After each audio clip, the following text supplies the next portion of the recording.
science experiment.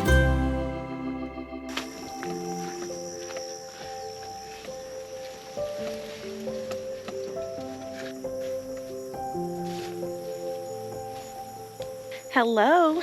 It's getting a little bit dark, a little bit early, so I'm trying to get my garden tour done before we lose light, but we may have to resume the tour in the morning, like the full tour, because I really want to get the sweet potatoes harvest. This is not my normal harvest basket, but it's perfect for sweet potatoes, so let's head straight over there. I had told myself that I wouldn't let my sweet potato greens get super long this year, but it happened anyway. I kept talking about trimming them and never did. I had intended to trim these back and to put some in the freezer, but right now I have a lot of fresh greens growing in the raised bed garden, and I plan on putting some in the greenhouse, and so I probably won't reach for these if I put them in the freezer, so we're just gonna turn these into milk by feeding them to the goats. I think there's probably 12 plants in here, if I remember right. This bed is 3 feet wide and 4 feet long, and the intention was to put 1 plant every square foot. Yeah.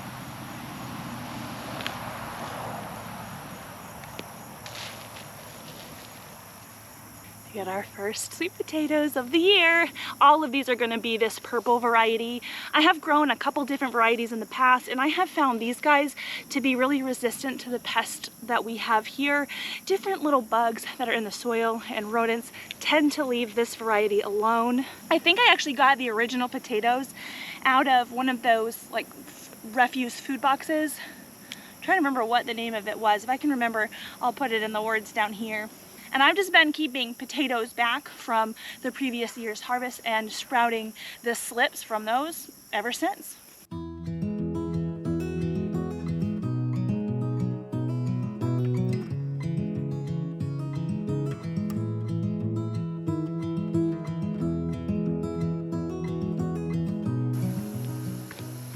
Wow, that's a cool one. That one looks like I planted it there like... That's a good one. Like the dang guys with the metal detectors on the beach. That's what it looked like. It's not what happened. You know, I've done better, but I kept picking out random clods of dry, what seemed like clay in there. And it seems like the bed itself really needs to have the soil worked on. There's a lot of big barky pieces, and truthfully I can't remember exactly how I've amended this bed over the last few years. I think it was put in 2021, so it's not very old, but not gonna lie, I expected more, but it's food and I'm happy. Go get him. Come on. I thought you were gonna give it to the other goats.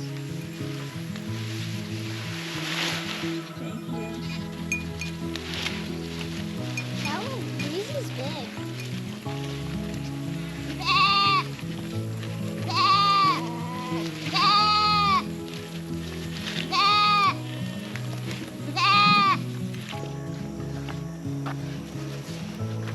Back to the tunnel, where it seems like we have gotten a second life, not only of the loofah gourds, which have been doing really well. There's at least 30 of those on here, but look at this.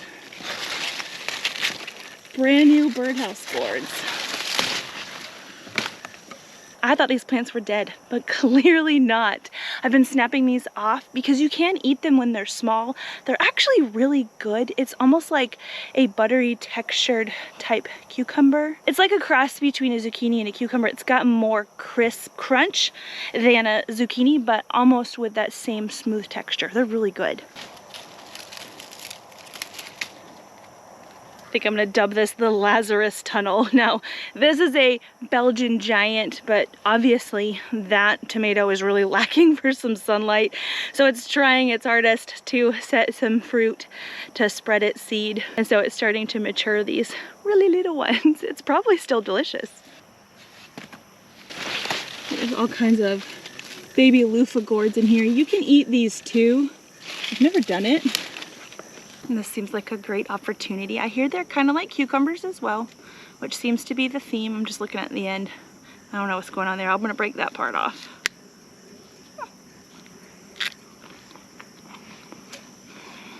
It's not bad. It's got a weird texture.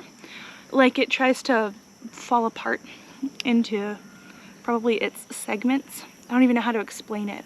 But you know when a cucumber grows, if you let it grow a little bit too long, it kind of gets a hole in the center and it almost turns into, I think it's 3 separate segments. It's like that happens to this as soon as you bite it.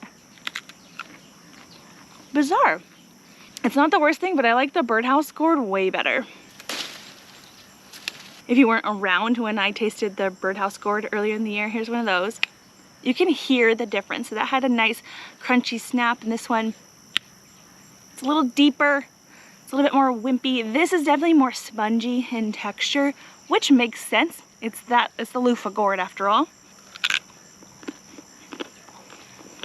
This is where it's at. Much better flavor. I really like the birdhouse gourd. Except for it is trying to eat my poor rose here. I bought this rose here early on in the season. All it said was tea rose on the tag. Let me see. I still have the tag down here. A secret tea rose. If you guys are familiar with roses, you may be familiar with that type. And I am very new to roses. I actually haven't really researched much at all.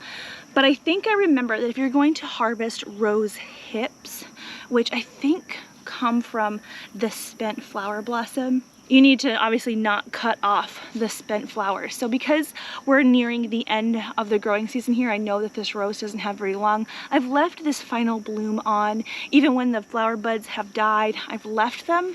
See, that birdhouse gourd is trying to, oh, well, that snapped off, so, oh, goodness, it's pretty.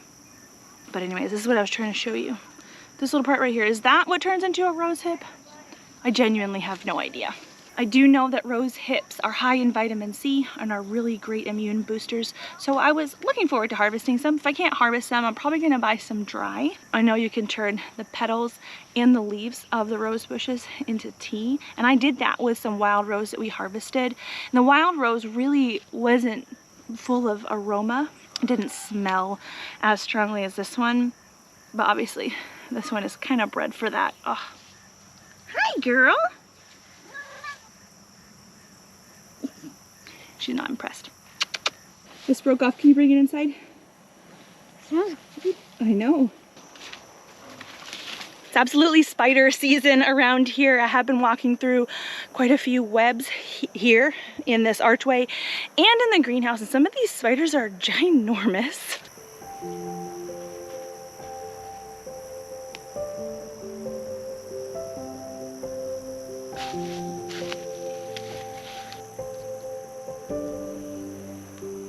This morning I came in and sat in the garden and I noticed that there was an entire army of cabbage moths and cabbage moth caterpillars on this little bitty kale that I have here. It's definitely kind of sad. There's a little bit of the arugula is affected as well.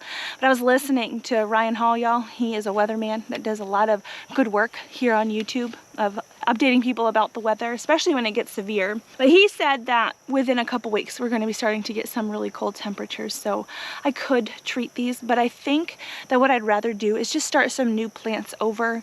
I have some plants that I'm going to be putting in the greenhouse, or that I was going to be putting in the greenhouse. It didn't germinate, so I know I'm going to have some empty holes in the greenhouse to fill, so I'm not going to sweat this too much. Do you see this science experiment here? I'm not going to get too close to it. I think that with birdhouse gourds, this can be normal for them to get moldy and gross like this. Just in case, I did stick it out here where it does see the sun for a little bit to help maybe dry it out. I don't really want to touch it. Maybe I will. Yeah, it's still firm.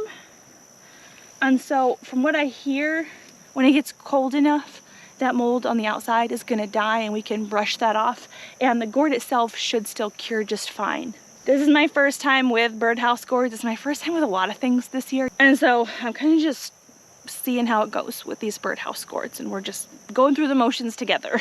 Also behind me I've got this, I've called it the okra tree. It's probably not technically a tree, but it's good and tall, and I have sort of stopped harvesting from it. I'm a little bit, you know, weary as you get at the end of the garden season. At least I get that way. But I did harvest a couple really dry pods And I wanted to show you how cool these okra are when they seed. Here's a fresh okra pod. It's definitely too big to eat. You can tell when okra gets too big to eat because it gets really rigid, and if you feel like maybe you wouldn't want to bite into it raw, that probably means that it's too tough to eat.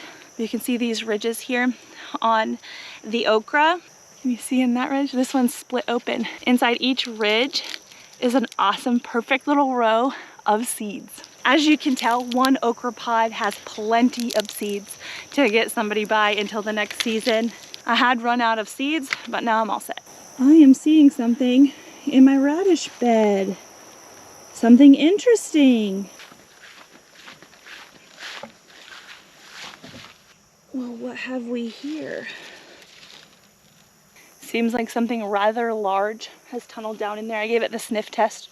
My cat is not the culprit. It's probably a rodent. Unfortunately, it's rodent season. They've started to harvest the corn and the soy around our house. And when these big fields start to get harvested, all of the rodents that get displaced head in towards the houses. And unfortunately, they do sometimes take residence in our gardens. In previous years, we have set out traps for them. I don't really want to do that, especially with my cat out here. I don't really want to put out poison, especially with my cat out here. So for now, we'll just live with it and see. I just noticed that we have a volunteer potato over there. See this? That's a purple molly potato. Trying to do something. This is not. These are ground cherries here. But there's a potato right there. I'm gonna leave it. It'll wait for me. It'll be there in the springtime. Back to this bed though. The radishes in this bed are looking really nice. See this one? This looks like a French breakfast radish.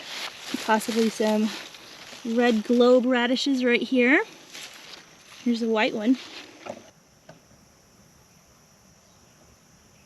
My son Shika has been chomping at the bit to eat some of these radishes. He loves them. He's been saying, Mommy, I think those radishes are ready, but I think they do need a couple more days. Those roots could be a little bit thicker, so we're gonna leave them. I did thin out our basil, and it has been getting bigger and bigger every single day. Same thing with the random lettuce bed here. These guys I can start harvesting as baby greens this week. They look really good. I'm gonna do what I can to keep this lettuce bed going as long as possible into the winter. We can cover it with frost fabric when it comes time to. Those big plastic totes, you can put those over. Over here's the butter crunch that I am saving for head lettuce. I told you guys last week I wasn't going to use the cut and come again harvest method, but I lied. I think it was like that night I came out and harvested some lettuce for some tacos. But obviously no harm done. They're still growing. We can still collect these as head lettuce. Right now, they'd probably be better.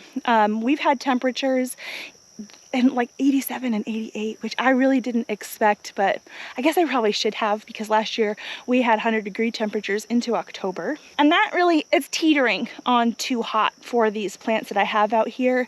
But as I mentioned, we're getting some cool weather really soon, and especially when leafy greens like this and brassicas and these chard plants that I have over here, these will all taste so much sweeter when they get their first kiss of frost.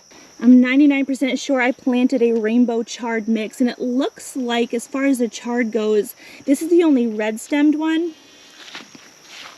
This one looks like it's gonna have yellow stems potentially. And then over here we've got our pak choi growing, and this is looking really awesome. I've only grown what's called the Haedu tiny bok choy from Baker Creek, and those are little like this. I mean, it was like seed to harvest in probably just under 4 weeks. They should get bigger, and from what I've read with these, you can actually do a cut and come again method with the bok choy as well. And I will definitely take you through that when we do it. But essentially what you do is you cut off above the root ball. You don't just take it right down at the root. You want to leave probably about 2.5 inches of the plant above the root ball. Harvest the top part, and then the plant, just like the lettuces, should grow more greens straight out the middle. So we're gonna see how long we can take these into winter too. We are losing light, but I'd like to do a little bit of a pepper harvest with you before we completely lose the light. Whoop. I actually found a couple tomatoes too, which I'm very surprised about. Not because the tomatoes are dying back or anything, they're really not. I am, at least in the greenhouse, maybe up here too, I am seeing that I think the tomato hornworms are here. But the other day, my children said, hey, Mommy, the tomatoes in our garden are dead. Can we go eat the tomatoes out of your garden? And I said yes, but I guess there was plenty for them and for us. Now, obviously, some of these, they just can't reach. There's no tomatoes down here. There's some red tomatoes up here.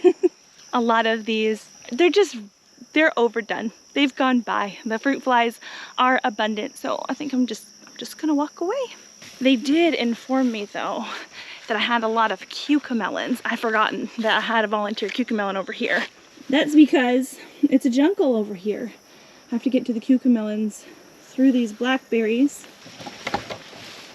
The camera was not turned on me, but I was just thinking, oh no, I have my flip-flops on and I don't have my boots. What if there's a snake? And then I felt something on my foot. It was just a loofah, but I don't think I'm gonna go in this way. I can reach the cucamelons from the other side. And sort of, the birdhouse gourd is taking this over.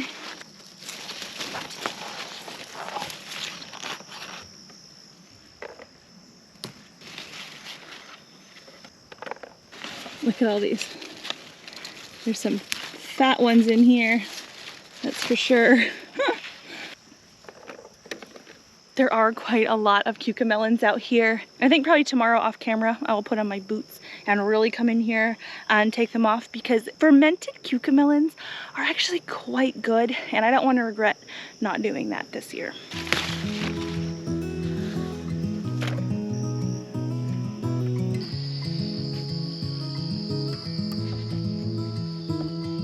Good morning. So we didn't make it before the sunset last night. Obviously, look at the mold pattern on that. That's actually beautiful. But again, oh, nope, that one is weak. So this one isn't worth keeping, but goodness, it's pretty. Anyways, I'll deal with this later. I've got our sweet potatoes that we picked yesterday, and I'm gonna lay them out here because they need to cure before I plan on storing them. The skins on the sweet potato, when you pull them out of the ground, they're still kind of soft. They're a little bit easy to scratch, and we wanna kind of toughen that up before we store them in this kind of a way where we stack them on top of each other. I want them to be good and cured. Look at this one. A metal grate table like this is good for a lot of things. It's good for planting. It's good for like washing and drying vegetables. Like when we finally get to harvest lots and lots of carrots, we can wash them here in the sink and then lay them out here to dry. And then obviously it's good for curing as well. I like it.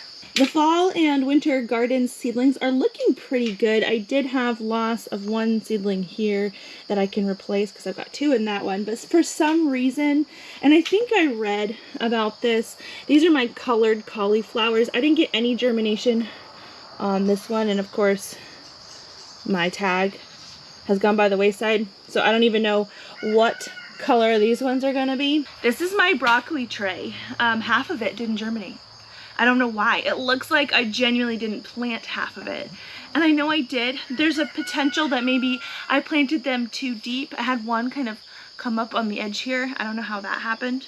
But like I mentioned yesterday, I can plant things like kale and even some lettuces, some quick turnaround things in here, and we can fill it up despite there being a little less than ideal germination in these trays. Speaking of seeds and germination though, I've been coming in here every day and watering, and we do have some rutabagas that have germinated over here. If you were here when I planted the carrots, you'll remember that I planted some back here and I put some cardboard over them. So the next day I came down here to water and I lifted the cardboard and there was millions of pill bugs underneath that cardboard. So I sprinkled some of my Sluggo, my organic pill bug and slug control, underneath the cardboard and then replaced the cardboard and it molded. So we've ditched the cardboard. We need some airflow in here. I think that this row has some germination though. See these little wispies? I am 99% sure that these are carrots. I don't think any of the cornstarch slurry carrots have come up yet. And that doesn't really concern me. Carrots can take up to 3 weeks to germinate. But the ones in the back, those are from So Right Seeds. Those are definitely carrots. They've definitely come up. I'm gonna water them so I don't forget. I've got places to go today.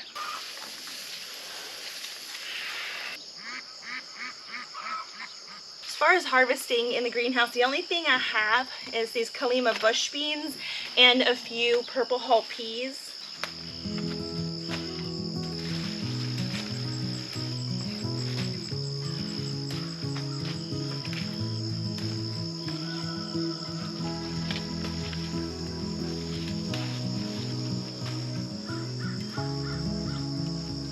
Well, that was a good haul off of these plants. I've been picking these about every 3 days and getting about this much, and they should keep up until we have our first frost. Because I don't have as great germination in my fall and winter seedlings as I had really hoped for, I am going to be leaving these bean plants in here in the greenhouse until they peter out or freeze, because now I have the space for that, which is pretty nice. Do you hear that bell? I'm being summoned for breakfast, so I'm gonna leave you guys here. I'm gonna leave the purple hull peas. There's not too many on, and they'll be fine. Just kind of hanging there. They're just gonna dry out a little bit more.